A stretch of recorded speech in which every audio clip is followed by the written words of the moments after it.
fights with passion, and he inspires. Are you ready for a war?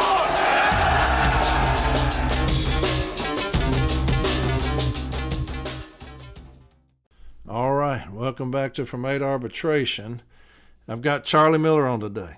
Now, I was going to do just a little bit. I've got some stuff I want to get into, but I'm not going to do that because Charlie and I went about 2 hours. So, and it's fantastic. You're going to love this episode, I'm telling you.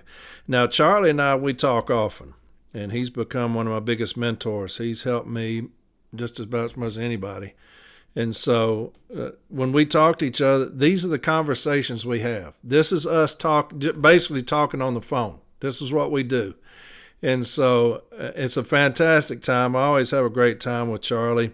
And he's extremely knowledgeable, extremely passionate about us and Light Blue. And so when you're passionate about us, I've got a spot for you. And so he is. And so we have a fantastic conversation. I really think you're going to enjoy it. And we cover a lot of stuff.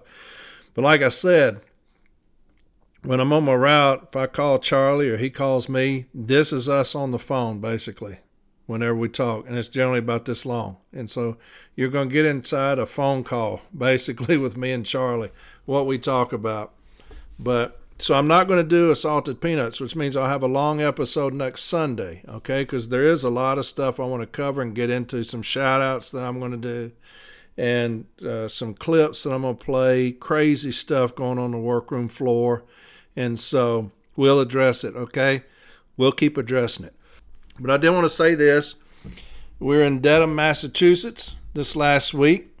Brent 764 had a fantastic time. Man, I love getting around my people and talking and meeting them.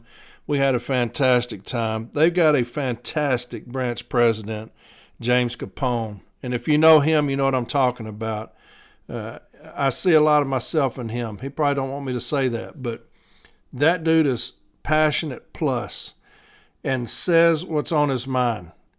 You don't have to ask the dude what his opinion is, what his stance is. He's going to give it to you every time. We were sitting there listening to their union business, and I admire that dude as much as anybody because he is straight about it. And anybody that's like that, I'm going to give him some love. And so he is hellfire and brimstone. He loves his city letter carriers as much as any president, I guess, in the country, and despises what's going on to them. He despises it, and he lets it be known. And I could listen to that dude all damn day. And so he does not mince his words. He is full of passion, and I love it. I love it. So, James, I love you, brother. But James Capone, president of Branch 764, we had a great time. Tom Rooney, who's going to be the next business agent up there. James Henry, obviously the Wolf, who's going to be the next president of the ALC, and myself, we were up there, and we kind of gave our vision of what respectively each one of us is going to do. And after that, it was kind of a surprise to us, but they overwhelmingly voted to endorse the CLC. And so that was great stuff, man. And this movement is doing nothing but growing. It's doing nothing but growing. A lot of people that were kind of the biggest supporters of Renfro understand that he's done and that it will be James Henry. And that's kind of a foregone conclusion. But we're going to run through the tape. We will not slow down. Matter of fact, this next week, Tuesday, we'll be in Denver. And so y'all come and see us if you're around that area. And then Thursday, we'll be in Phoenix, Arizona. And so we're not going to do anything but pick up steam. We're not letting go of this. We're going to carry this baton straight on through the tape, okay? And so we're going to keep our foot on the pedal and go 100 miles an hour through that motherfucker when we get there. But the city letter carrier has woke up, and that's what I was telling them there in Dedham. We've woke up. There's a movement going on, a revolution going on the workroom floor, and this is our year. This is our year. We've been talking a lot about it, and I talked about that, about being about that business, and this is our year. for the city letter care. We're either going to put up or shut up. And we're going to put up in big numbers. And y'all see that when they vote for the Wolf as the next president. And I can't wait. But long episode next week. Got a lot to talk about, but I'm not going to do that today because Charlie and I get into it pretty good. We get into a pretty good bit. A lot of talk about the CLC towards the end, our love there, and who's running. And we'll have more of that. And I'll start having a lot of them on here from 8 Arbitration coming up because that's what it's about right now, is making sure we get fighters in the position of fighting. And that's what we need to do. I'll go on next week. I'll talk about endorsing again the CLC, fundraising. I'll do that next Sunday as well, okay? But I'm going to get into this with me and Charlie because it's long, but you're going to love it. I promise you're going to love it. So, one more time, Branch 764 Dedham, thank you. Thank you for the love that y'all showed us. It means more than you know, and I cannot thank you enough for your hospitality. And James Capone, to me, you're a rock star, brother. You're an up-and-comer. You're a rock star to me. I love your passion. Don't ever lose it. Don't ever lose it. And your branch will always, whatever you decide to do, you're going to be successful because you have the one ingredient I always look for, and that's passion for the city letter care, and you got it in spades. And so I love you, brother. But here it is, Charlie Miller and I just kind of chopping it up for about an hour and a half, 2 hours. I think you'll enjoy it. So y'all have a fantastic rest of the week. I won't be in on the other side of it, so I'll tell you bye now. I'll see y'all in Denver Tuesday. I'll see y'all in Phoenix Thursday. Come and holler at us. Ask us questions. I love you. That's all I can say. I love the city letter care, man, and I'm excited for what the future holds for us. I love you more than I could ever tell you and more than I could ever show you. But we're coming. We're coming. And I'm getting more and more excited every week because I know it's a week closer to removing this sorry low-down bastard out of his position and putting people in place that love the city letter care. And so I love you, Light Blue. Y'all have a fantastic week, okay? Be safe out there. Be safe, and I'll talk to you next Sunday. All right, bye. All right. Welcome back to From 8 Arbitration. I got the main man, Charlie Miller. He's always a fan favorite. Every time I have Charlie on, people comment, message me about how much they appreciate him. And he's one of my favorite people. Has become a huge mentor to me throughout this entire process. And so whenever I can get him on, he's always busy. He runs a little side job, so it's hard to catch Charlie. And so you got to catch him either when he just wakes up or right before he goes to bed. And so I got him as he just woke up. So he's probably still a little sleepy. But Charlie and I talk often. We talk, and he'll call or I'll call. We'll talk about everything under the sun. There's no greater advocate for the city letter care than Charlie Miller. And he just goes on these runs, and I'm like, hey, I want you to come on the podcast and talk about that. Whatever it is, kind of the state of the city letter care. You talk about COLAs, you talk about all these different things. And he's very well versed in it. And so I said, will you come on today, Charlie, and talk to the people? And he agreed. So I got one of the great guys that I know, Charlie Miller. Charlie, you doing all right, brother? I'm doing great. And did you like that intro? oh, yeah, that's wonderful. The only problem is that I'm probably going to piss a bunch of folk off today. So, join the club.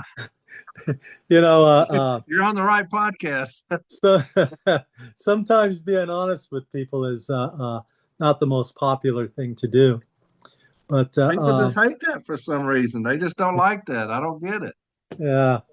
You know, last week, NALC headquarters posted on a social media page a bill that's before Congress called the Equal COLA Act, H.R.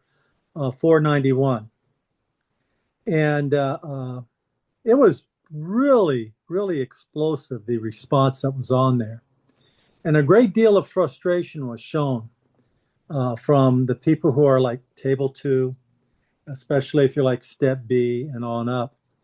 And people who are at the top of the pay scale, I don't think fully appreciate why these guys are frustrated. And all you got to really do is to have some empathy for these guys and understand where they're coming from. If you take an NALC pay scale, it's published in the Postal Record, and you take a look at what top salary is at 82.9, and you take a look at what the starting salary is at 52.3, you can see that there's $30,000 difference between top and bottom on the salary. If you go to where people used to start off at table 1 and see where they're starting off at table 2, you'll find that the people at table 2 are making $14,000 less. And to top it all off, when they posted the announcement about the COLA at being at $250, if you go to table 1 and table 2 and you take a look at step B, these guys starting out, they're only getting 63% of that. In other words, if you get $250, they're getting $157 on a COLA. Over the life of the last agreement, all right, our COLA, or the COLAs for the active carriers, was $3,700 if your top salary. If you're at table 2, step B, you only got $2,300. That's a gross inequity. One of the things that people should pay attention to in the arguments that were there is that a lot of people were questioning the validity of having a COLA anyway.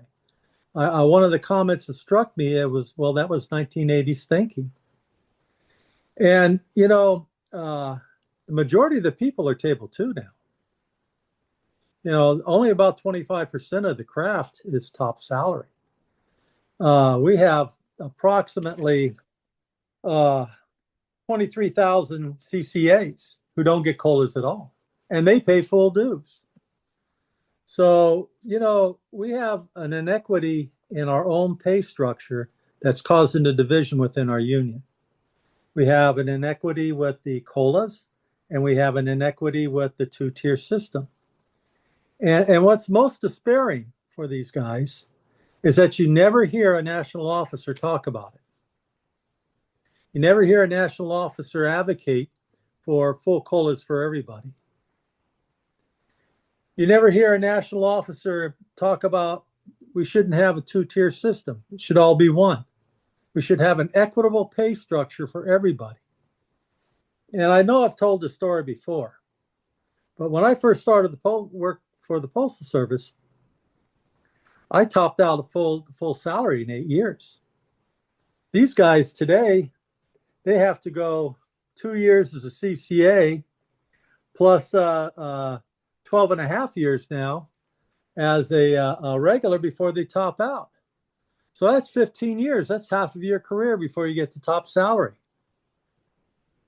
So a lot of us who started back in the day at table 1 don't fully appreciate what these guys are going through. And you really ought to study the pay chart and have a little bit more empathy with these guys and understanding. And we ought to be out there fighting for an equal wage for all of our people. I mean, they're all NALC members. One of the earliest experiences I had with the union was in 1981, when everybody knows about the strike in 1970. But what doesn't get a lot of discussion is in 1981, Vince had us ready to go out again. And it was over a 2-tier wage system. And at the last minute, the last hour, the Postal Service backed off because they knew Vince was ready to pull the trigger and take us out. I remember walking the picket line. We did an informational picket in front of our office. Me and Manny Peralta were out there back in the day. And Manny had everybody in our station motivated to go out if the time came to it.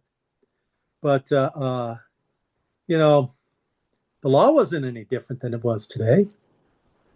It wasn't any different than it was today in 1970. You just had people willing to do the right thing for the right reasons. Now, I'm not advocating anyone go on strike.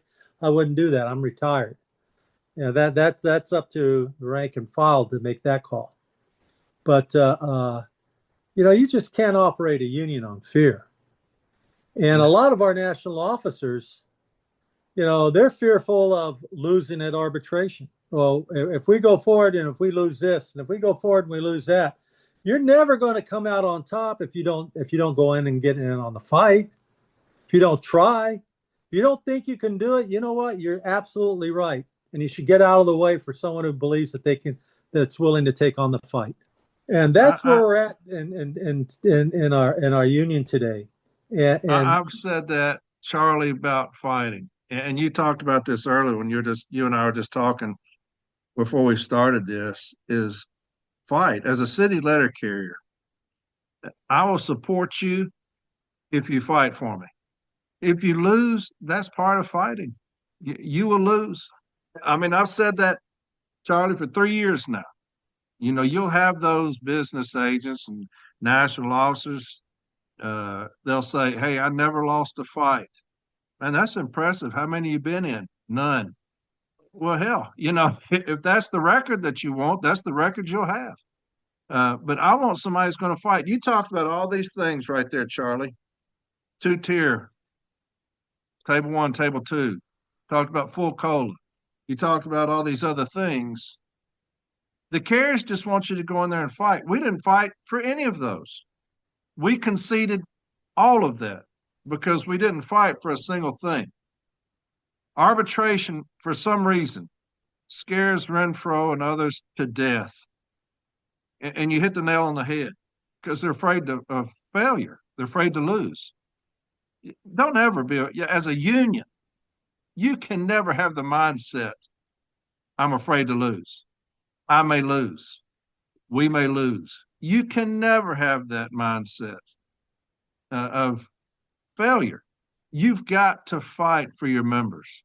And that's the reason Renfro is going to lose terribly in this next election if he runs, is because he does not know how to fight. Now, I know that he's doing a lot of things for social media and trying to pump him up here with all these committees and all this shit he's doing. That's to save his ass. It's not going to be saved. His ass is done. But you got to fight. As a city letter carrier, I want my shop steward to fight. I want my Formal A to fight. I've had more carriers say, "Man, I pray my Formal A gives in to management too much.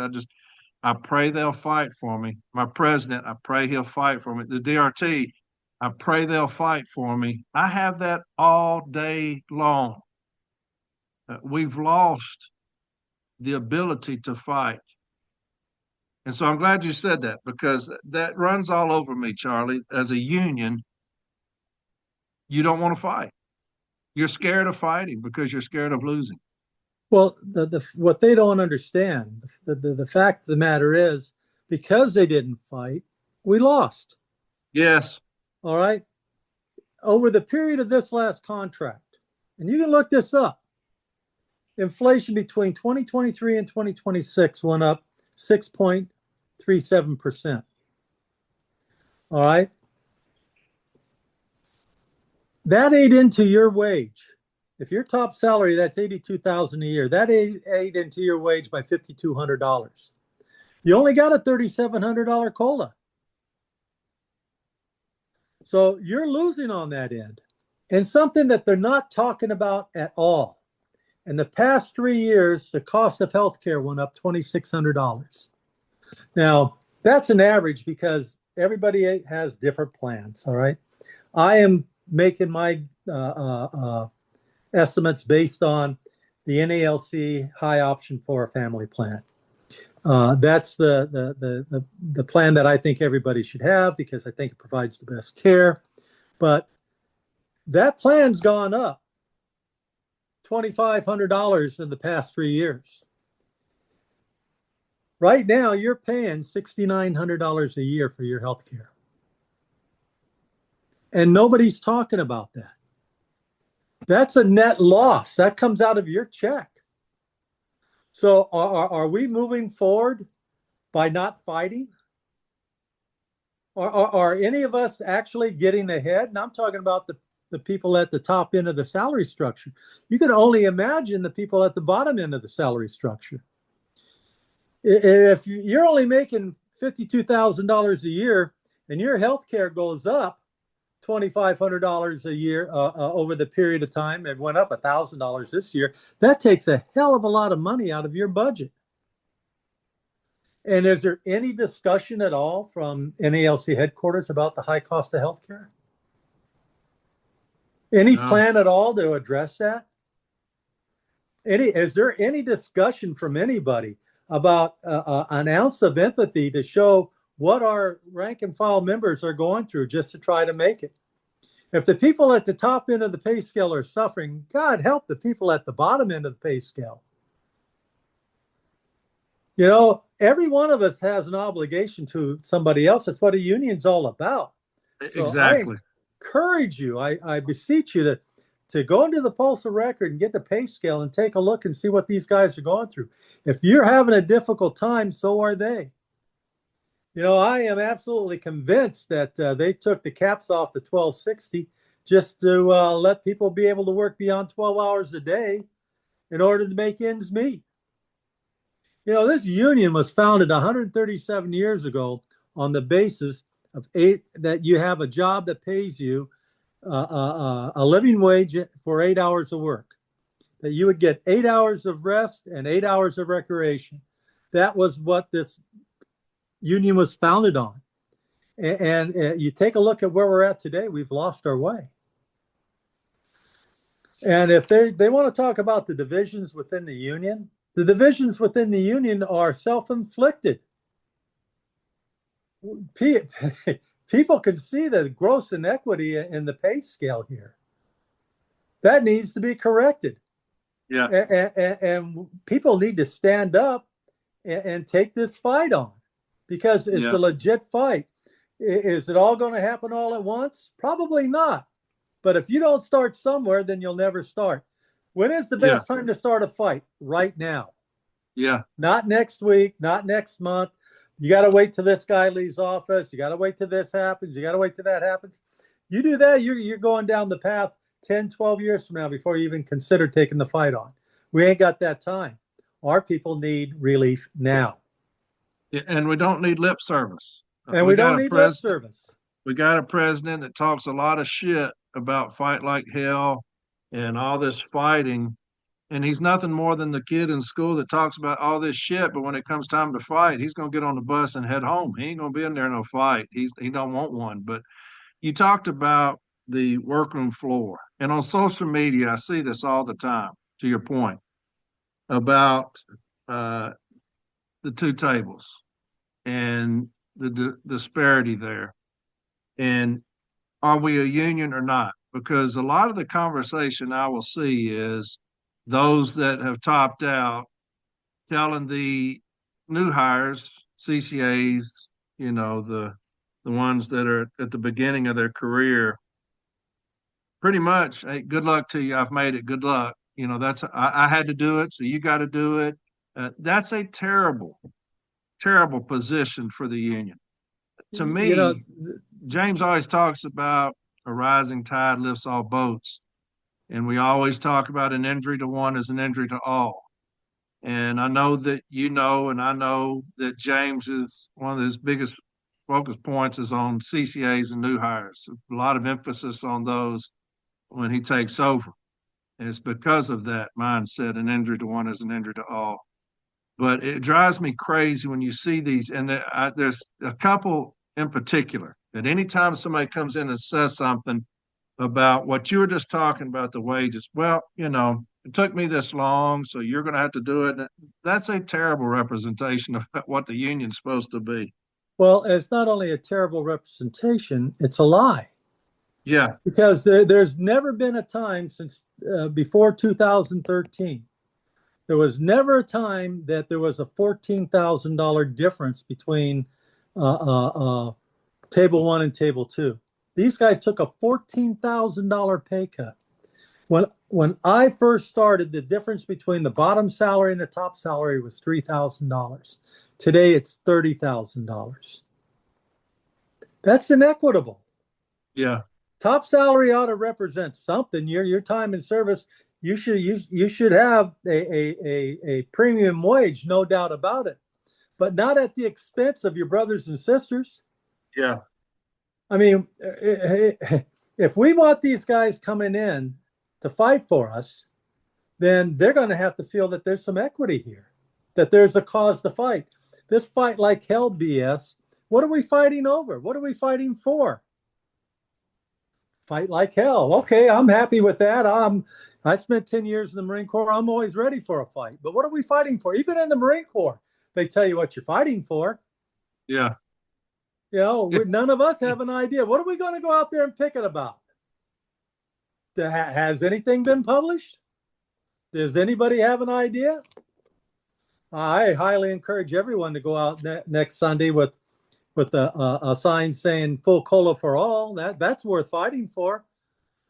We were at that meeting the other day, and an individual was talking about the rally that's coming up and saying that National is telling them, we don't care what's on your signs, but do not disparage management. Do not go after management. And I know the president there, the local president, said, bullshit. He said, that's the problem. I'm going to have a sign talking about management, but you got Renfro talking about don't disparage management, don't talk about management. Well, what the fuck are we doing as a union? That's the problem. Management, and I said this when I was talking to him, that the Postal Service does a fantastic job of telling the public we're broke. It's on the news. It's everywhere. It's in papers. $9 billion loss, $9 billion loss. That, to me, that's by design. They're great at it. We've lost all this money. They're not going to do away with the Postal Service. It's in the Constitution. I think you took a shot at somebody the other day about that. But they do a fantastic job. And what do we do? Nothing. We don't say, hey, you may have lost money. I don't know if you have or not. That's what you keep saying. I've not seen the books, but here's most of your problem. Shit like that. And so I want to touch on the 12 and 60 just a second because I talked about this before. I do believe the 12 and 60, you're talking about taking the caps off. And I've talked about this, Charlie, in the past when I was going off about that TA and the 12 and 60, is that I think that it affects the smaller stations the most. And because you see a lot of people online saying that management's telling us to be back at 12, but I volunteered to work past 12. You got to be back by 12. So there's no guarantee that you're going to be able to work past 12. You're just saying I volunteered to.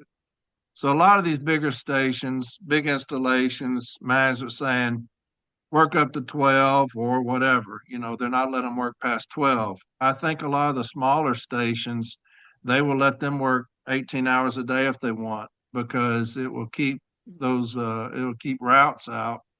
It'll keep those small stations small. Any kind of growth, you can just work 18 hours a day if you want to. Well, yeah, because I don't make a living wage.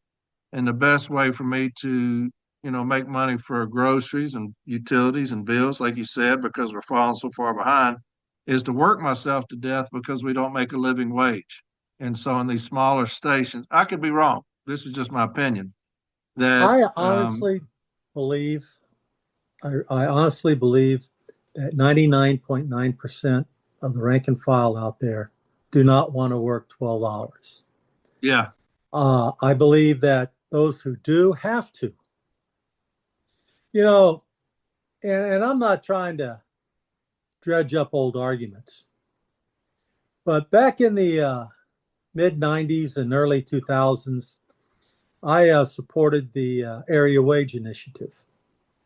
And people were all over us about, one wage, we do the same work, we all ought to be getting paid the same. What happened to that? What happened to that? What happened to 8 hours of work, 8 hours of rest, and 8 hours of recreation? Your kids are never going to remember all the overtime that you worked in order to support your family. But they'll always remember that you missed their ball game. You missed your graduation. You missed a recital. Whatever it was that you missed, they'll remember that. But they'll never remember all the time that you spent working. You shouldn't be out there having to spend that many hours just to make ends meet. Yeah. All right. We should have, if we're all doing the same work, then we should all have the same pay. We shouldn't have a two-tier wage system. If you're all doing the same work, you should all have the same COLA. That's what was preached to people for years and years and years. What happened to that? Why are we suddenly that's so acceptable to everybody? You know, I think it's a gross misnomer that people, the majority of the people want to go out there and work. These guys got to they got to pay their rent. They ain't got no choice. They got kids. A lot of these guys are living in one-bedroom apartments because that's all they can afford. They're out there sleeping on the couch and the kids are in the bedroom. So not to mention that the carriers that I get reports on consistently that are homeless, that are living out of their cars. Yeah.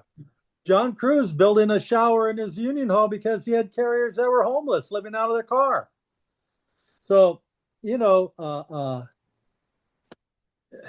just ain't about you at the top end. It's about all of us. Yeah. I mean, I don't know why. I guess it's a legitimate question. Why do I care so much? I'm retired. I've been retired for 15 years, but I've got 45 years in this union.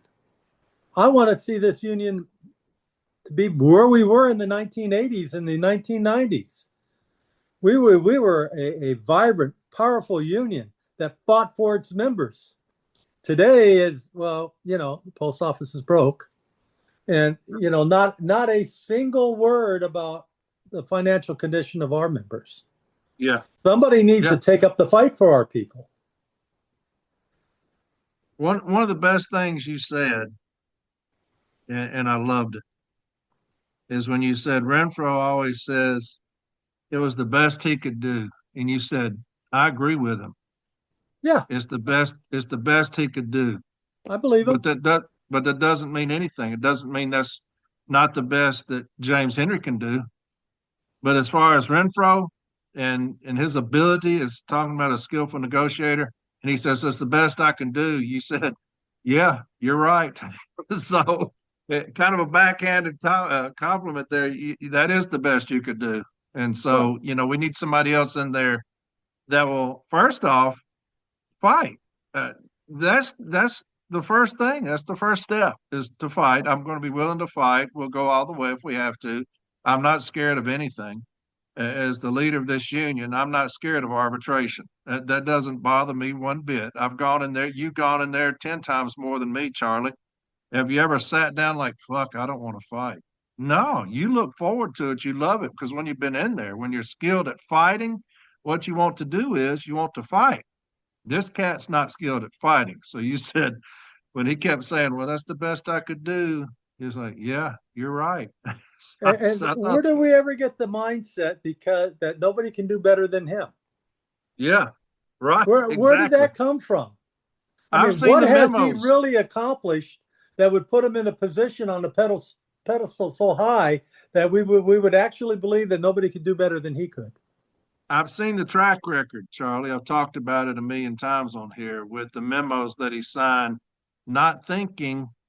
Now, the person I'm sitting across from is in this suit and tie with a $3,000 watch on, a $300,000 salary, and I'm going to sign this, not thinking, dude, you're signing something into effect that's going to be on with people that are managing in spandex pants and shorts and sweats.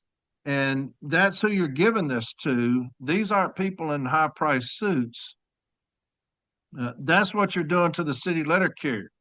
People that they have no idea about postal operations. The only thing that they understand is what their bosses tell them. And their bosses are going to tell them to do crazy ass shit because their bosses are not going to be held accountable for the subordinates and what they do and the grievances that are filed on them. And so when you sign things into effect like he does, you've got to think, this does not affect me. Who's this going to affect when I sign this? it's going to affect light blue. And so, how can this be bastardized? How can this be turned against us? He does not understand that because he was not one of us. And so, all these fight like hell rallies, all these pictures with naps and Congress and all this, his track record speaks for itself. And that's all I have to go by when I'm going to make an educated decision on a vote is what is your track record? I see how you treated Brother Gates when you said that we're wanting a pound of flesh. Really, to me, that was all I needed right there. I saw how you handled HIP, the falsification of it. I've seen how you handled the TA, how you completely lied to us the entire way through it, and continue to tell the poor CCAs, hang on, you're going to get a substantial starting wage. Kept telling them, if not, we're going to make sure this is an all-career workforce. All these fucking eyelash promises, and where are we at? Well, I'm a huge Dodger fan, and one of my favorite players back when I was coming up was Bill Russell. Played a great shortstop, was a real spark plug for the team. Played really well, and he got he retired and became manager of the Dodgers. He didn't produce. I didn't have a problem when they fired him. I might like you and I might be a fan of yours, but you have one job, and that's to improve the standard of living of letter carriers. And if you can't do that, then you need to be replaced. There's a lot of baggage that we could talk about, with the Disappearing Act and everything else. But the bottom line is the bottom line. And you got to be able to produce. And he hasn't been able to show that. He hasn't even gotten out there. None of the national officers, except for Chris Jackson, have gotten out there and shown some empathy for our letter care, what they're going through. Have you ever heard any of them talk about how inflation has impacted them? Have you ever heard any of them talk about the increased costs in healthcare? Have you ever heard any of them talk about the increased costs of housing and the affordability crisis that we got going on in this country, and make a case for us why we deserve a pay raise, why we deserve a living wage? Is the living wage that they envision $21.66 for a CCA? He's paying full dues. He's a union member. Hell, man, you can make that at McDonald's. That ain't a union wage. So, we have to, if there's a division in the union, the division is caused by the inequity in the wages that our people are making and the suffering that they're going through, and nobody's seeing that. Give them an ounce of empathy. They'll go a long way, but they just seem to be incapable of that. Yeah. And then, to make matters worse, they deflect from contract negotiations and start talking about legislation. And people see right through that. And what they're doing, and I want to talk about the legislation process too for a minute or two, but they're ruining the credibility of that process. All right, legislation is not a panacea. It's not an instant answer. It took that windfall provision that was signed in last year. That was a 40-year fight. 40 years it took to change that. We have legislation that's been pending now for a decade for retirement fairness for those who was TEs and CCAs and non-career, that they should be able to get that time credited towards their retirement. And it doesn't appear that that's even going to be addressed in this round of Congress.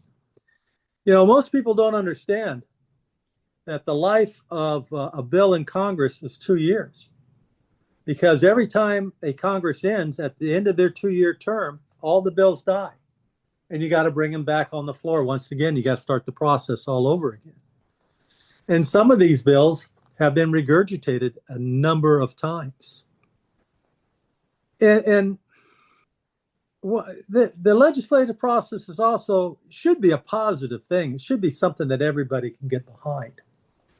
But we've evolved from when I was involved back in the day with legislation from being an issue orientated process to a candidate issue driven process. And you know that's caused another division within our union. If you just look at the voter statistics, okay, just the statistics of registered voters themselves, you got 44 million Americans that are Democrats, 37 million Americans who are Republicans, and 34 million Americans who are independents. And if the Postal Service, if our membership is a microcosm of that, we have a lot of members that are Republicans, we have a lot of members that are independents, and obviously we got members that are Democrats. But you can't just cater to one party. You got to be able to listen to all of your members and appreciate their feelings on a number of topics. And are we ever going to come to an agreement on a candidate?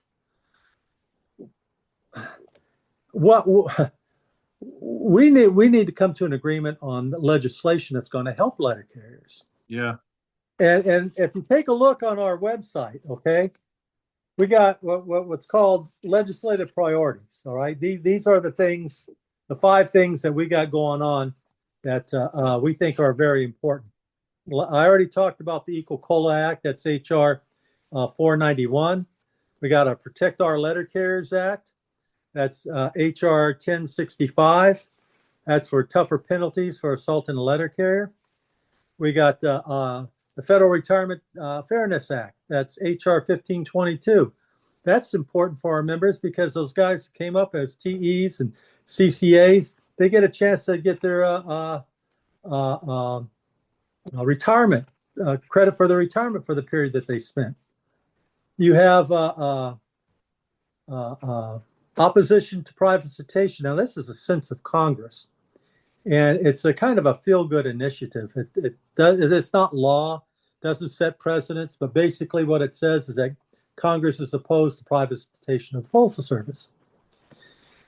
Now, and the last one is improving the Workers' Compensation Act. And if you've ever been injured, you can fully appreciate why that act is important. What's really important, if you've ever been hurt on the job, is the maze that you have to go through. Getting through workers' compensation lots of times is more painful than the injury itself.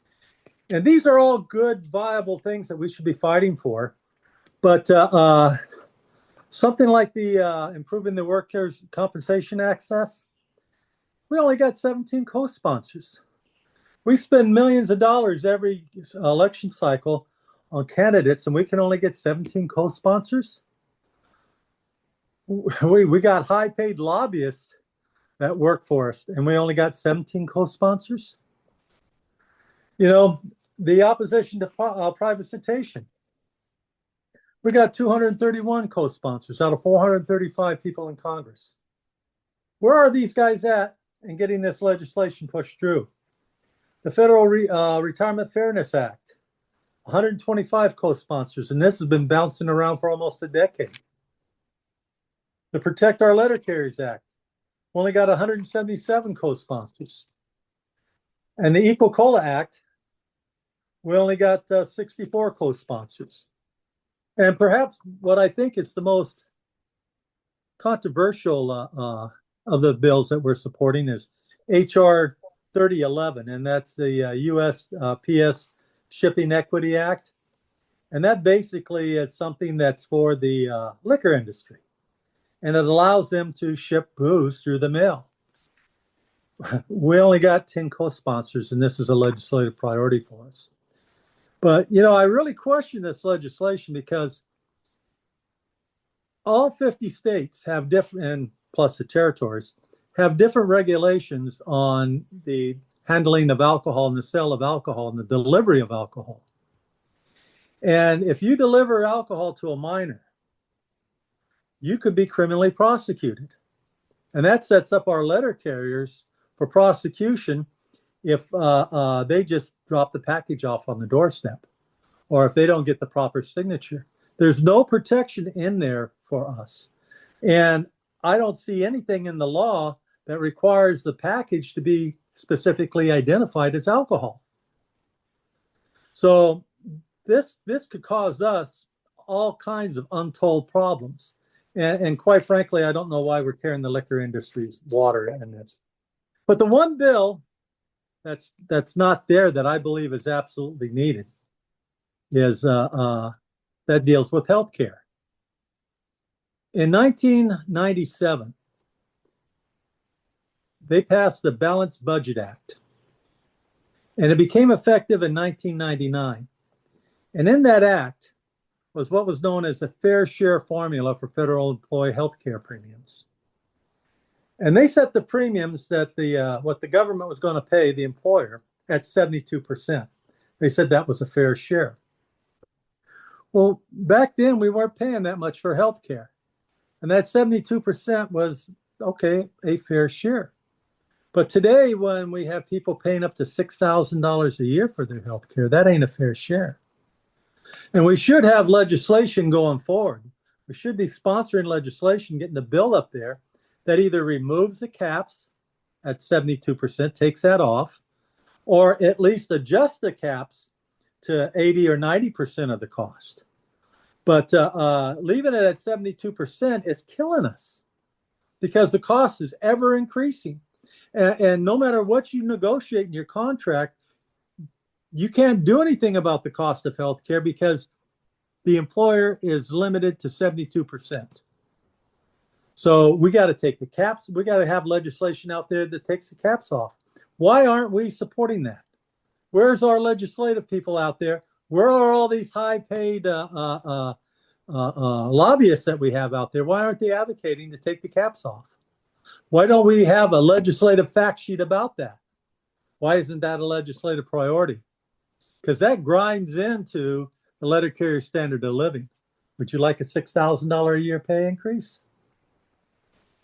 I mean, the Teamsters over UPS don't pay anything for health care. You know, one of the things I think disappoints me the most is how we allow politics to divide us. I just read a survey where 37% of Republicans and 42% of the Democrats think the opposing party is immoral and has nothing good to say about either one of them. One side calls them Nazis and the other side calls them communists and all this. And infinitum. You got people being put off of work because they're arguing or fighting back and forth on the workroom floor over something as stupid as politics. We shouldn't be a party to that. We should be a issue-orientated legislative program and stay away from all this candidacy stuff because it's not paying dividends for us. We're putting millions of dollars out every election cycle, and we can't even get co-sponsors on our bills, the things that we say that are legislative priorities. We have people on staff that are lobbyists, that aren't letter carriers. We're paying them hundreds of thousands of dollars a year. And how come they can't get us more than, 10 co-sponsors on our bill? And the bills that we are supporting, why aren't we researching better and seeing what the liabilities are for letter carriers? Legislative. Go ahead. I was just saying, legislation is critical to us because we're federal employees. But we have gone away from being issue-oriented, being rank-and-file-oriented. We had, at one time, legislative liaisons in every congressional district. Our state organizations were legislative bodies. Our state president knew every person in Congress in our state. And in California, you got 53 of them now, plus the 2 senators. We would make regular trips, not only to D.C., but when they came back home, when they when Congress was in recess. So you just can't hire lobbyists, people who don't have a feel for what it is to be a letter carrier, people that don't have that kind of connection with the community, and think you're going to have a successful legislative program. And some of these people are they came out of Congress and they work for a particular political party, and that's you don't even get surveyed anymore on who you're going to endorse for the president. I mean, at least at one time we got a survey. So we got to make some changes in the way we deal with legislation, and we got to stop fighting amongst ourselves. We have to fight we have to fight for ourselves instead of against ourselves. Yeah. You know, I've always said, Charlie, and I know people trying to drag it into politics all the time, and I don't go there, but I don't care if you look like me, if you worship like me. I say this all the time. If you vote like me, the only thing I care about is if you're going to fight like me. And that's all I care about. All this other stuff will take care of itself. They pay a lot of money to people to go up on Capitol Hill on our behalf. I think that we do a terrible job, though, if politics is your thing, if that's what's supposed to be driving these things. I remember the CLC and from 8 arbitration called for a day of action, and it was the biggest day of action we've seen. I think you could do a lot more of that. I think there's a lot more that could be done. We leave a lot of meat on the bone as far as these legislative things. And those some of the things that James stresses that we're going to ramp up when we take over. A lot more dev action, phone calls, emails. Also, like you said, the liaisons we'll have going over there on our behalf. But we do a terrible job.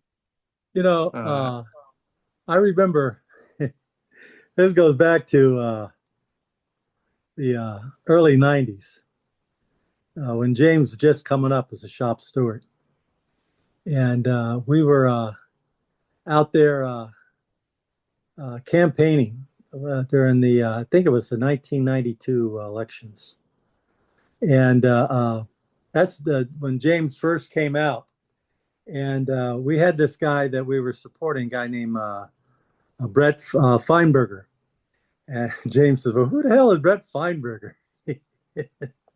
But he got to know him pretty good, and James is one of those guys that took time off and went out and actually helped out on the campaign because the guy wasn't a crazy.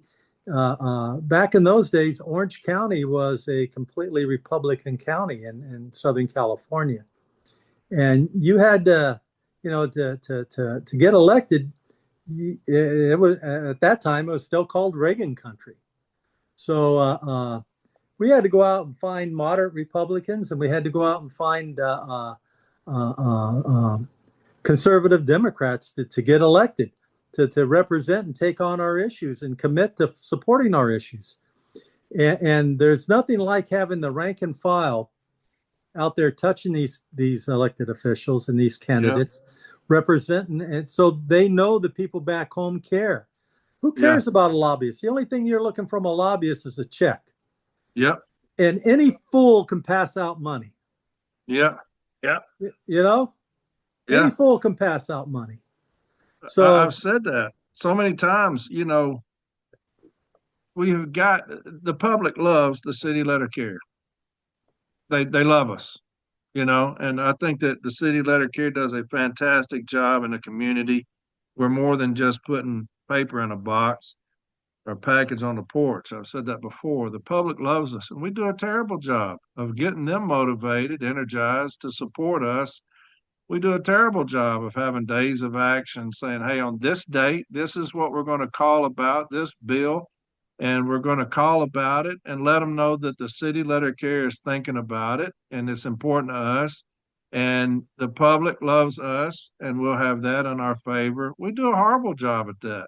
And I don't understand why. We spend a ton of money on other shit, and you know what I'm talking about.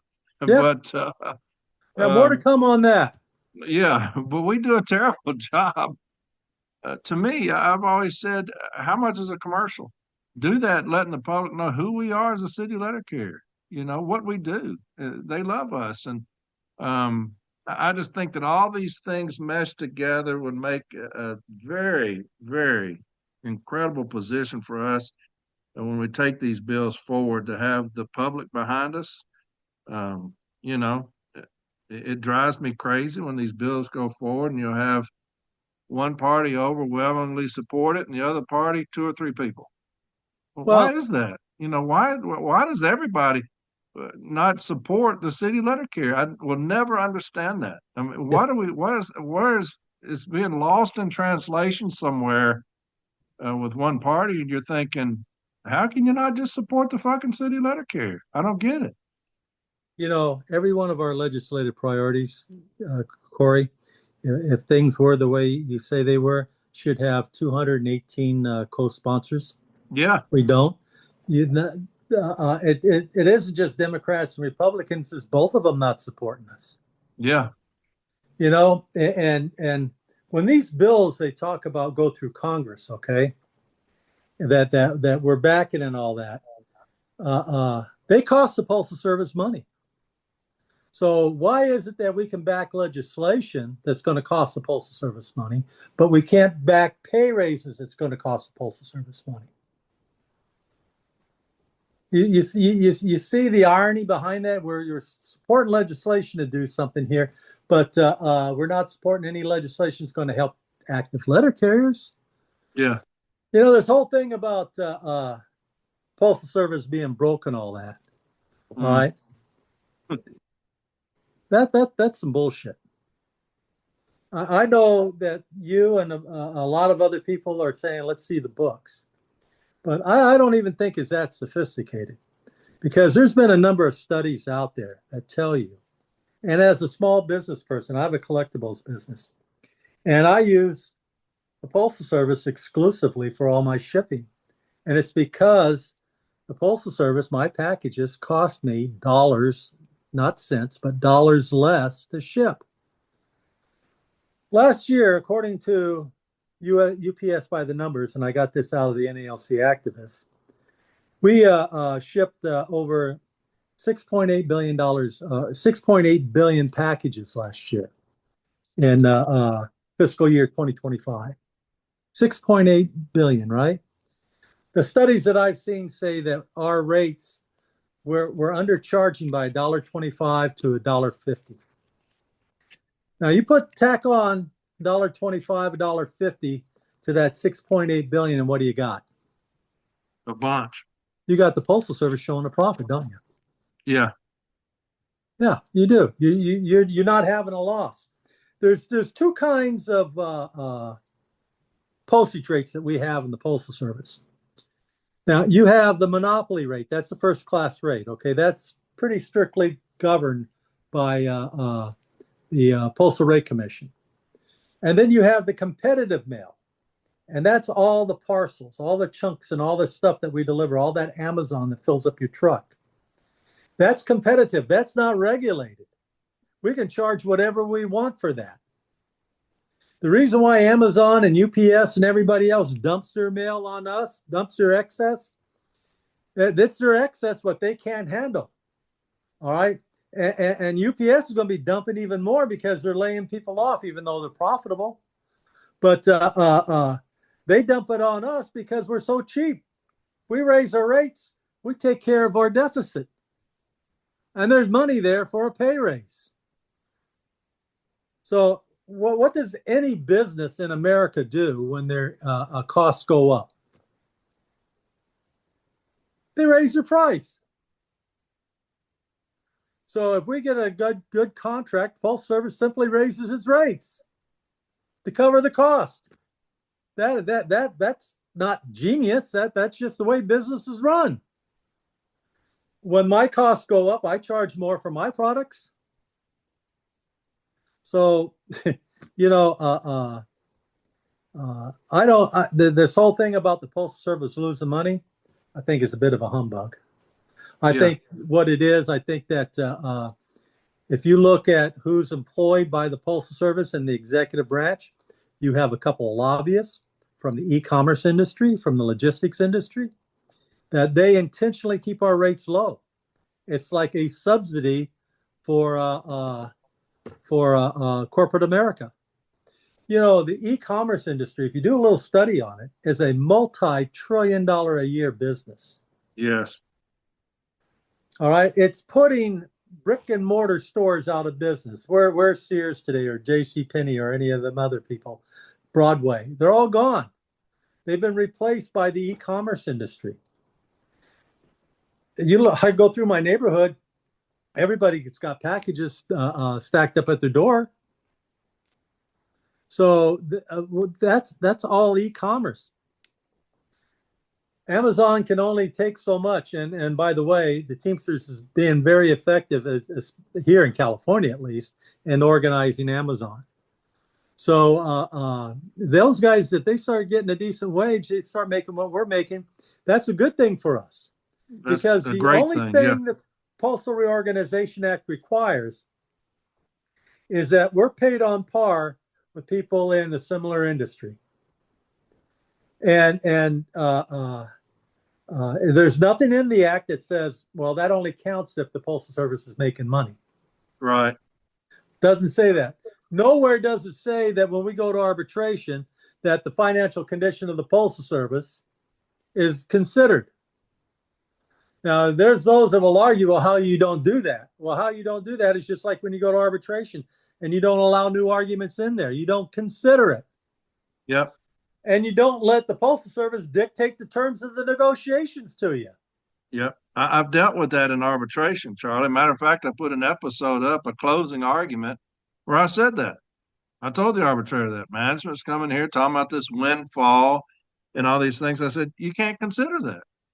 There's nothing you can do about it. It can't be considered. Same thing as the Postal Reorganization Act, like you're talking about. It doesn't say that we'll be paid on par unless the Postal Service is financially in bad shape or broke or whatever.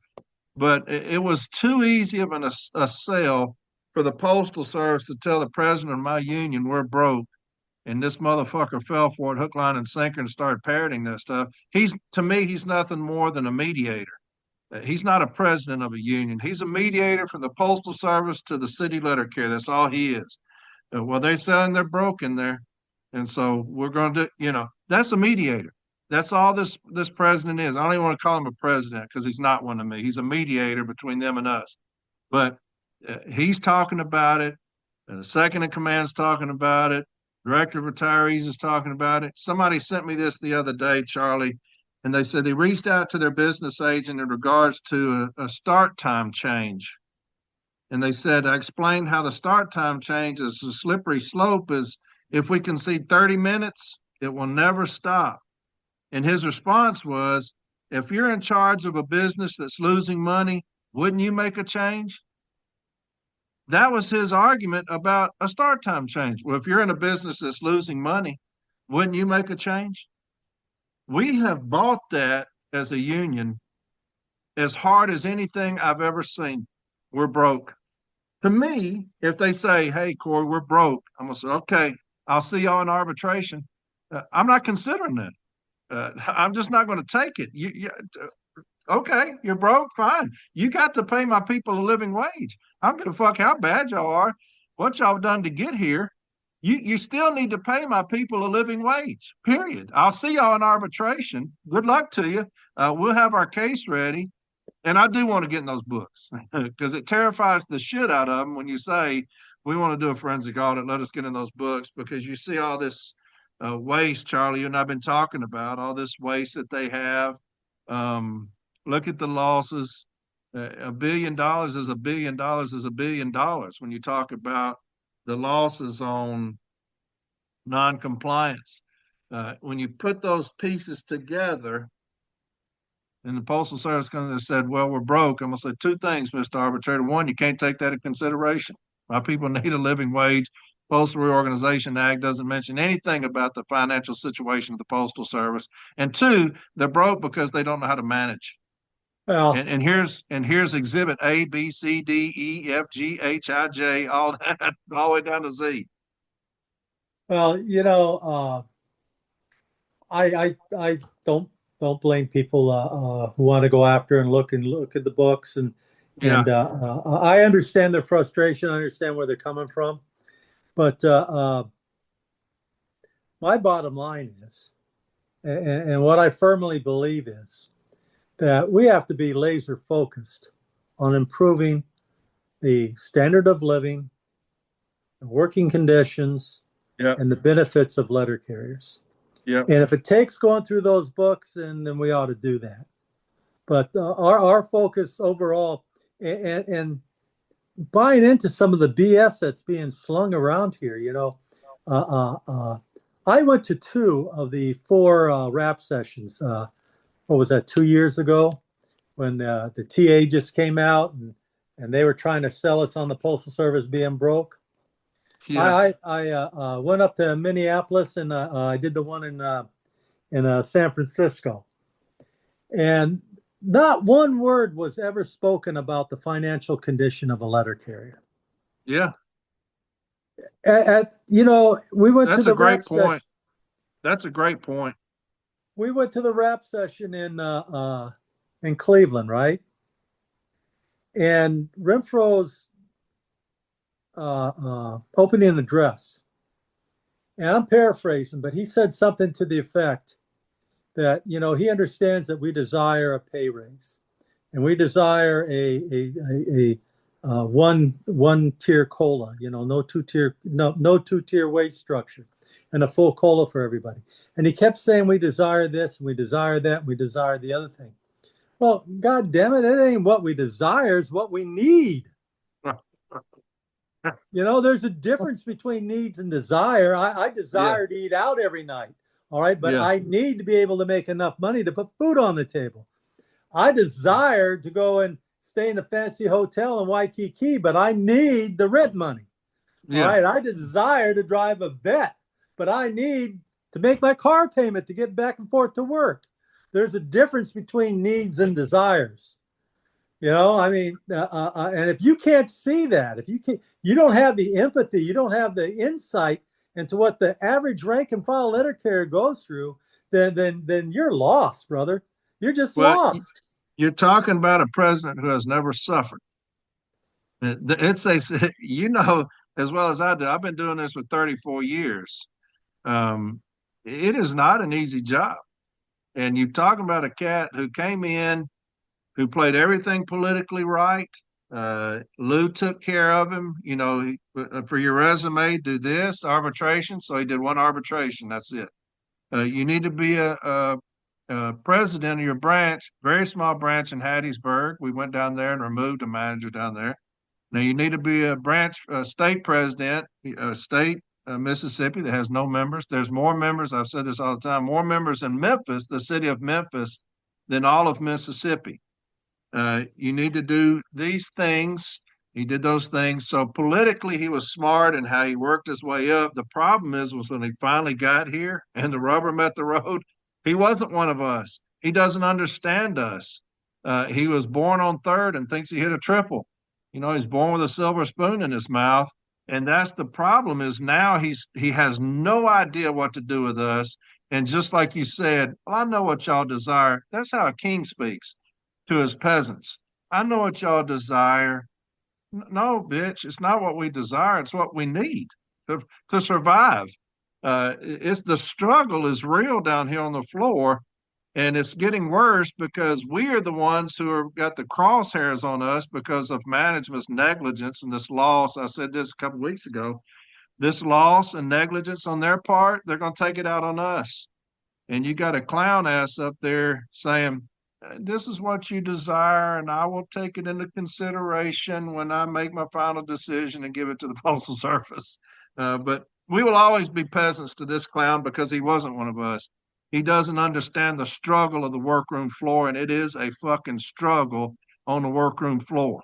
And, my people live it every single day. How he handled Gates, Eugene Gates Jr., when he died, when he said that we were just wanting a pound of flesh, he does not understand light blue.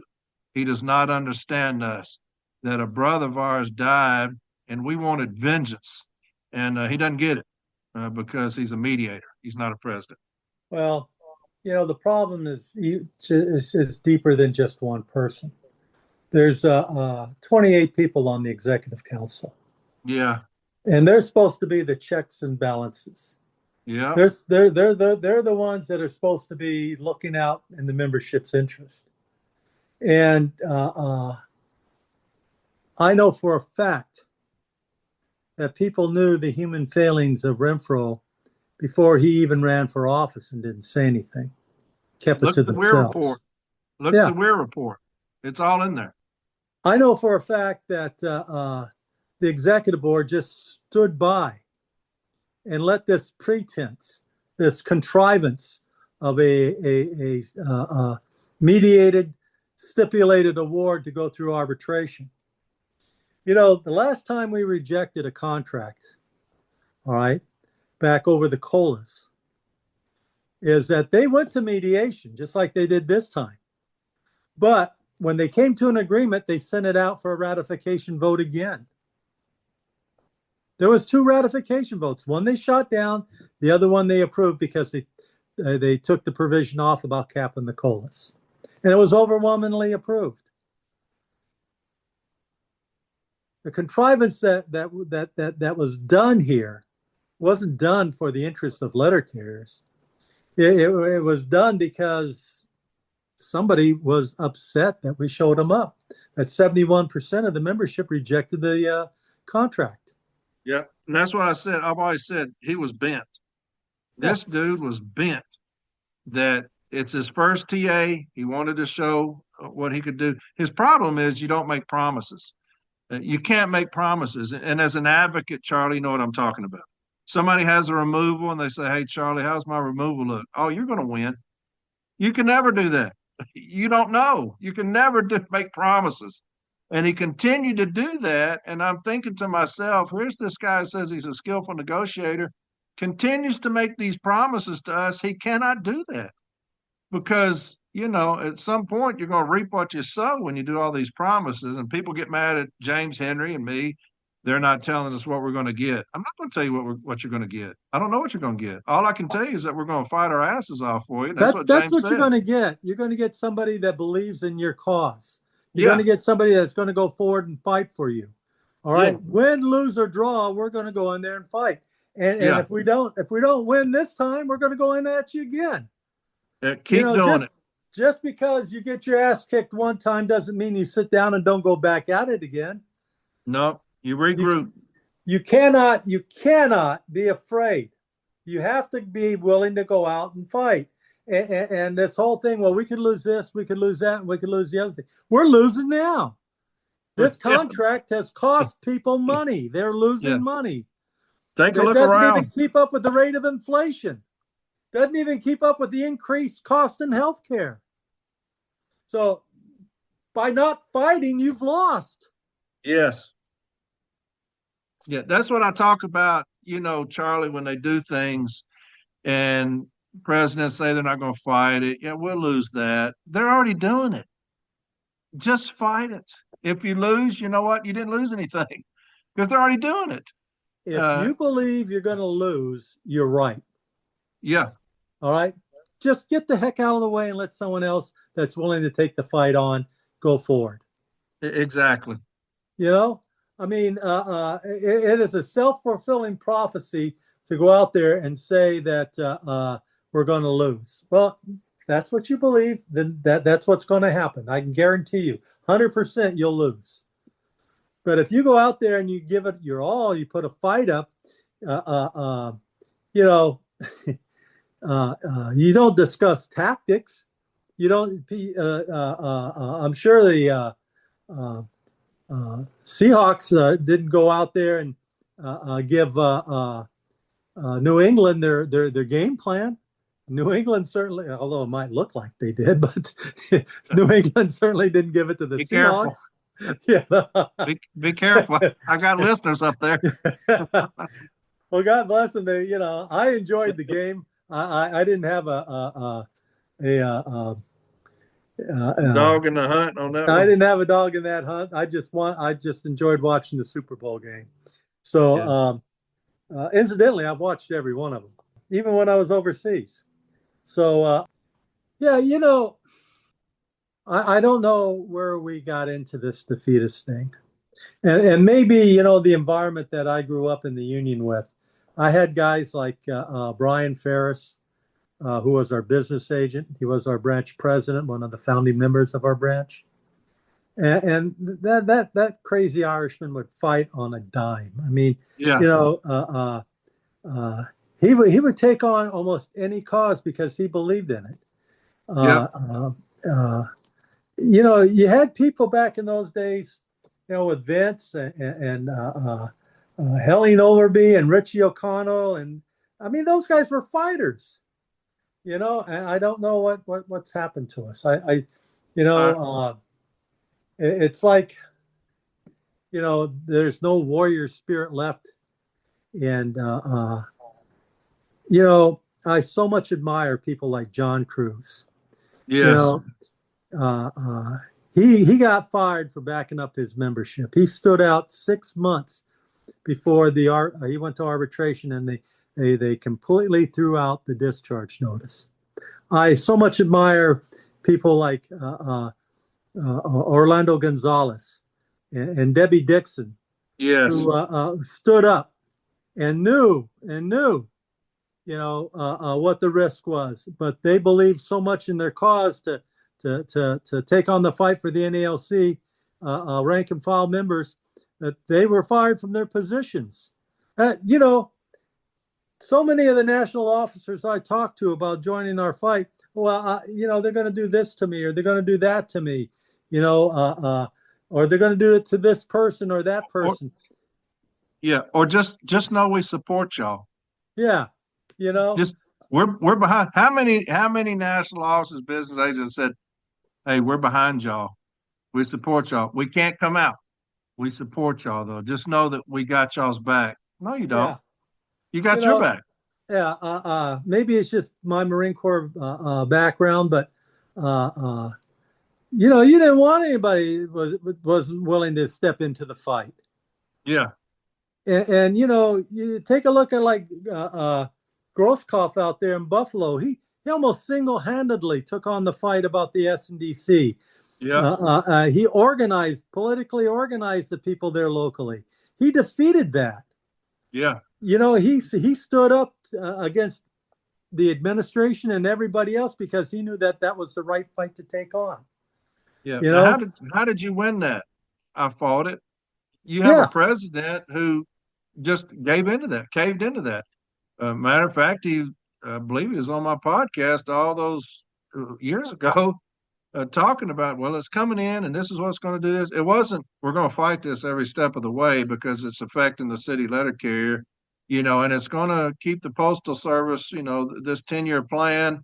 And one of the things that's going to help us not be broke. Well, motherfucker, we're broke. That's what they said. We lost $9 billion. So obviously the SNDC uh, wasn't one of those game changers that kept us, in the black. And so you fight it because it affects the members. And that's what we are as a union. We fight for the members. We do not fight for the service. We fight for the members. The service fights for the service. We fight for the members as their agent. And that's kind of 101 where we at as a union. You talk about fighters. I was under Pete Moss was my business agent. That dude would fight everything. And when I became an advocate, he sent me everywhere. And we fought every damn thing. And that's my mindset. As a union, that's what I thought, like you was talking about. I yeah. thought we were I supposed to think fight. I thought we fought for the members. None of this, you got to be politically correct with the management. We're no longer going to have these people in here that are ruffians and barbarians. And, we know how to sit down at a table and meet with labor. yeah. Where's We that know how to gotten us? conduct ourselves in those meetings. We Where's that also gotten know that us? you don't go in those meetings with a defeatist attitude and concede everything. Where has that gotten us? Yeah. Where's all this congeniality gotten us? It's gotten Give us me a fighter. pummeled. Give me someone like Kamitra Lewis out there in Dallas, who Yes. who stood up against all odds, took everybody on just to do the right thing. There's a fighter for you. When How you about talk to her, when you talk to her, the first thing you'll do is go punch somebody because she's a fighter. No, she ain't gonna be like me, all this rah-rah stuff. She's quiet in nature, but she's lethal. And you know what I'm talking about. That's a lethal individual as far as how she conducts herself amongst management and refusing to concede. And it's one of the bright spots to me on the slate is Kamisha Simpson Lewis, because you talking about somebody that ain't going to take no shit. You can put her in a meeting and not ever worry about what's going to happen in that meeting. I couldn't say that about a lot of this executive council. I'd be terrified for Renfro and Varner and Toth and them to go into a meeting with management and close the door, be like, what in the fuck we fixing to lose? You know, that's not one of those things you worry about with Kamisha Simpson Lewis. You remember when Eugene Gates Jr. died, the only one in the newspaper railing on management, railing on the service was her. And I didn't even know her then. I'd never heard of her. And I started reading these articles, and matter of fact, I did an episode about Eugene Gates Jr. And I said, now listen and tell me which one is the president. Started reading off shit that Renfro was saying about we're just wanting a pound of flesh, no action about it. And then I read the stuff that Kamisha Simpson Lewis was saying to these newspapers and the media and going off on management about lying on him. She called him out. Renfro said, well, it looks like there's some discrepancies in the training. No, there's not. They falsified it. And that's what she said. Well, they intentionally falsified his training and came out and said that he took the training. And I said, now, which one sounds like the president to you? It was Kamisha Simpson Lewis. And that's just her mindset. It's about the carrier. It's not about trying to appease management or make them look good or trying to brush things over so the service doesn't get upset at us. Hey, let me tell you something, brother. The service hates us.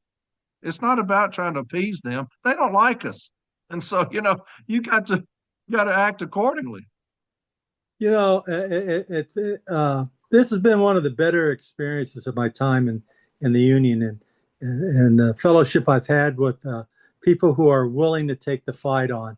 Another great example is Walter out there in Michigan, out there in Region 6. Yes, I love that guy. You talk about a guy that's willing to stand up for what's right and what's the truth is, and he's taken on all odds. He's putting up a good fight, and I think he's going to be a hell of a business agent. I can't wait. Yeah, I think he's a terrific guy. And then out in Pennsylvania, you got Bill Kriebel. Who is a fighter? Yeah, who is yeah. An MMA guy, But, yeah, he's actually one Marine, that you don't. Yeah, he's actually one you don't want to put your hands on. No, no. You don't want to mess with him. But you want to talk to him on the telephone. You don't want to put your hands on him. No. These are the guys that are willing to stand up against the administration that have no fear. Yeah. He's wanted to go to the Leadership Academy, and he's wanted to go to some of these things. And just because, he has a different attitude and a different, not a different attitude, but a different belief structure than the administration, he gets aced out of these programs. But that hasn't stopped him. He's just up there and he's in the fight. And what about our latest edition, our brother out of Boston? Rooney? Yeah. God, that dude right there, even the other day when we went up to Dedham, Massachusetts, he spoke. I get emotional every time he speaks. I don't know whether it's because I'm getting old, but when he came out the first time when we went to his branch and he came out as he was going to run, I did get emotional because of his passion and his message.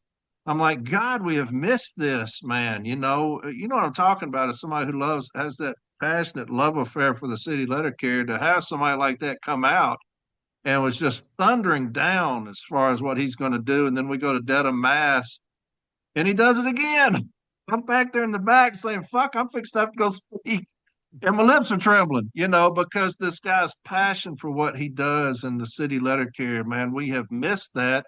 And that's all this is to me, Charlie, is I want the passion back for the city letter carrier. That's all I've ever wanted. I started educating because I love the city letter carrier, but then it turned into I was going to be the anger for the city letter carrier because of the things that are being done to them. is I miss the passion for the city letter carrier, and to see these people that you're talking about that are on the slate.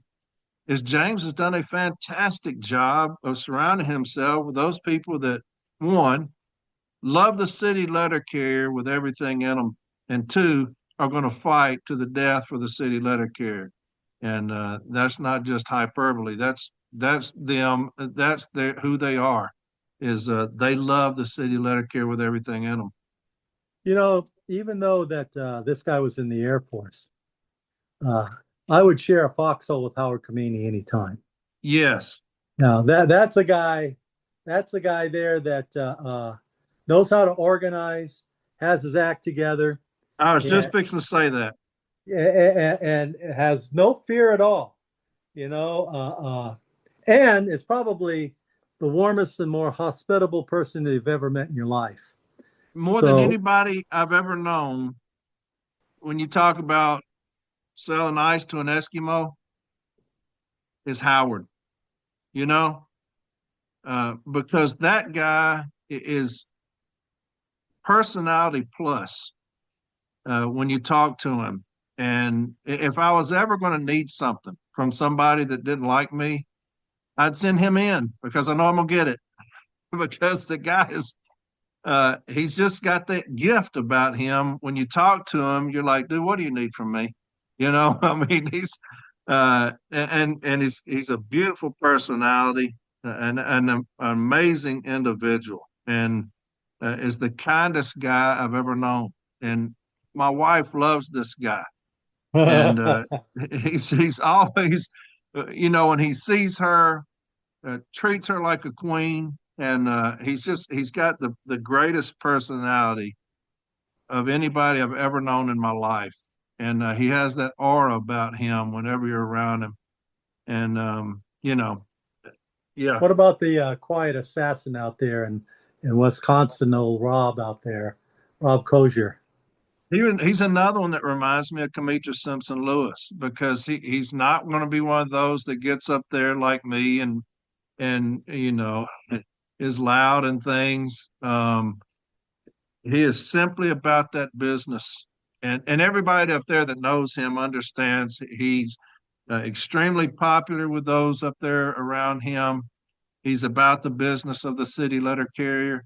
He understands probably more than anybody that position, and the city letter carrier position, the mission that he has in front of him. And when you talk to him, he's got that down pat. So, yeah. And when you talk to the guy, legitimately kind. And but you know that when he gets in the position of director of city delivery, that he is full on city letter carrier, and that's what you want in that position. Somebody I've known for years, and I've always had a lot of trust and faith in, and admired the work that she's done. And now that she's retired, she's running for our director of retirees, Pam Donato. Yeah, She has a wealth of institutional knowledge, and she's very motivated about every passionate. I mean, it's I guess is probably the goal word for her. She yeah, has a real grasp on a lot of the issues, and we talked a lot about one thing after another after another. We don't always agree with one another, but that's the way yeah. it's supposed to be. That's how you It, hash out good ideas and bad ideas. well, that's the reason we're in the shape we are in now, is because nobody speaks up. Yeah, You have to have that dissension. If I'm wrong, tell me I'm wrong. That doesn't mean that we're not going to be friends and we're not going to talk. But if I'm saying something that's wrong, somebody needs to step up and say, "Hold up, just a second." Well, that's her, and yeah. so uh, You got to have the courage to speak out. You got to have the courage to let people know what you're feeling. I mean, nobody is right all the time. Nobody's infallible. right, So you have to have people that will play off on one another and have enough faith in each other that they can be frank. yeah, That they're not going to fall apart and welter away because someone disagrees with them, or yeah, goes out on a vendetta against somebody because they disagree with them.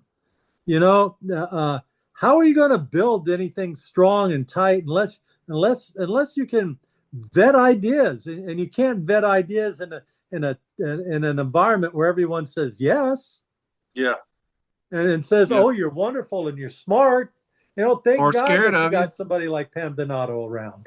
Yeah. Or scared of you that there might be some kind of retaliation like you have now with this clown at the top. Uh, but Pam has been through that fire. She's been there before. And because of the nonsense up there and kind of how it was going, said, hey, I can't be part of this because we're not about the business of city letter carriers. She's extremely aggressive, and I love that about her. The retirees love her everywhere we go. When she talks to retirees, they come up afterwards and they're in line talking to her about her mission and what she's going to do. And yes, she is a hellraiser like I like. If I was to say there was somebody on the slate that was just like me, it was her. And she probably won't like that, but she's uh, she's a hellraiser. And she is no nonsense about the business. And like you said, if you're wrong, she's going to address it. She's not going to half step around you. And she's got a lot of things that she's wanting to do for military as well. And I'll have her on, but talking about retirees, and she's like, "Hey, military needs to get that same love," and so she's got Yeah, game she's a plan for vet. them as well. Yeah, She's a yeah, vet. yeah, So, you know, I've known James for almost my entire career with the post office, a good 35 years. And when he worked with me at Branch 1100 as one of my vice presidents, he was like the firefighter. If I needed something done, if there was a hot spot, if there was a place that needed to be cured, I'd send James in there. We merged a very large branch, about 1,500 members, in I guess it was like early 2000, 2002, 3, something like that. And at the same time, we had things going on in the branch that needed attention as well. But to integrate a large branch like that in the merger took a lot of work, and I signed James out there. And he did a fantastic job, pulled everything together. James is like a magnet, a people magnet. People are attracted to him.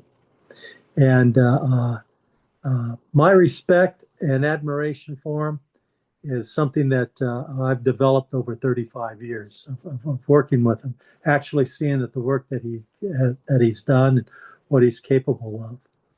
And although I haven't known you for 30 years, you have my utmost respect and admiration because you speak from the heart, Corey, and you tell people what they need to hear. And you do it in such a way that people will listen to you. Sometimes, if you give it to them hot and dirty, they pay more attention to you than if you're up there like and just have a calm conversation.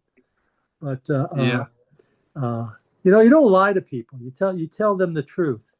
And like I said, none of us are infallible. We all make mistakes. But over the few years that I've gotten to know you and seen the work that you do, I got to tell you, you're the right person for the union. And one of the things that I hear the opposition talk a lot about is experience. yeah, We've got this experience and we got that experience, and they don't have the same experience.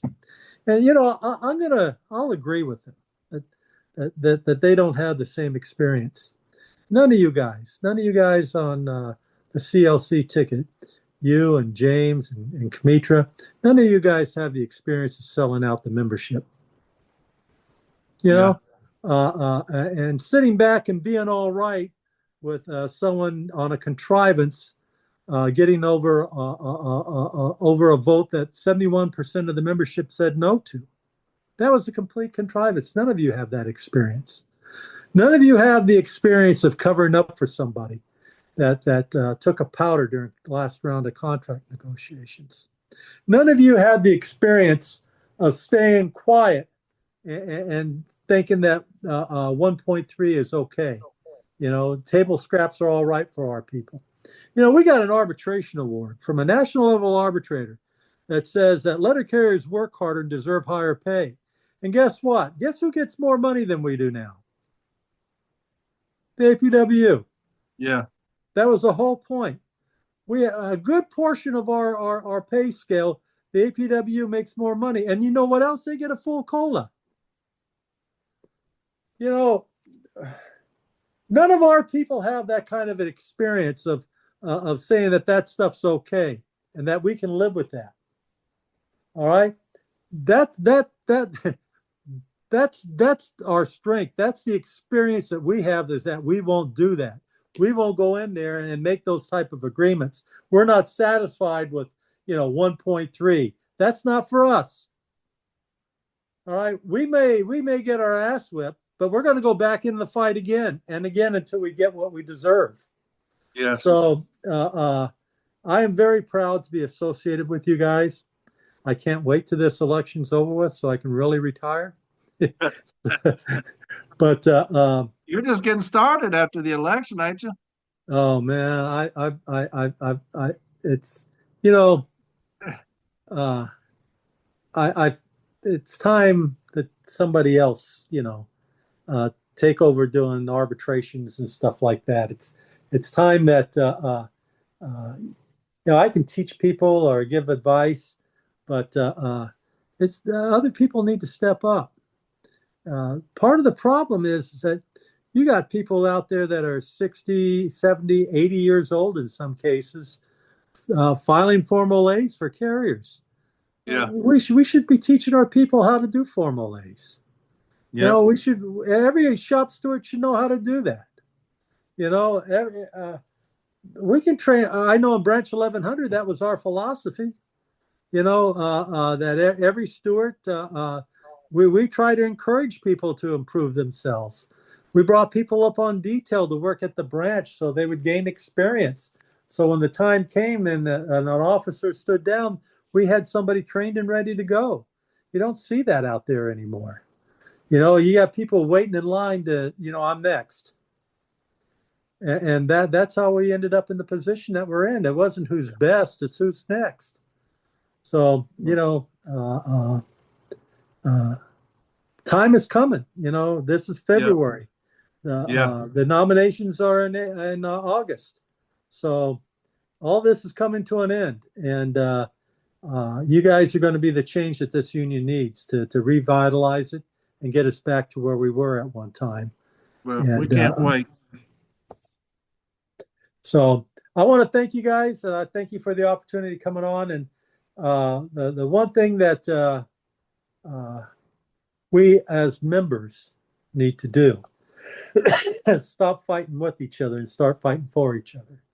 Yes. There are Democrats, there are Republicans, and there are independents in our union. That's nothing to fight over. That's their beliefs. There are people with different religious faiths than mine. We shouldn't be fighting over that. There are people that look differently than me. There are different genders. There are all kinds of people that we should be united with and fighting. We are let our diversity be our strength. Absolutely. Not what divides us. We got to get away from this stuff. We have to have a goal of improving the working conditions, improving the benefits, and most of all, improving the standard of living for letter carriers. Our job is much, much more difficult than UPS's job. We not only deliver packages, we deliver letters. You seen the picture of Bill Kriebel the other day, all covered in ice and snow? Beard all covered, face, mask all covered. Tell me a UPS guy that looks like that. They don't. They just hop in and out of their truck. Tell me an Amazon person who looks like that. Same thing. They're running in and out of their truck. Yeah. So, we should be the industry leaders in pay, benefits, and working conditions. I agree. And I'm confident that you guys will get us there. Thanks, Corey, Well, for having me. I appreciate it. Charlie, we'll have you on again, brother. You look like you said, we've known each other just a few years. You're the one who initially called me about the CLC, and I cannot thank you enough. But you've been a mentor to me, somebody that I have leaned on, and I will continue to lean on. You're a wealth of knowledge. This right here is for everybody. There are conversations that I and Charlie have. We, when I say, "Hey man, let me holler at you," he calls me. These are our conversations that we have, and so I love them, and I love you, and we'll have you back on again. All right, my brother. All right, brother. You take care. All right, Charlie. We'll see you, bud. God bless all. All right, bud. Bye.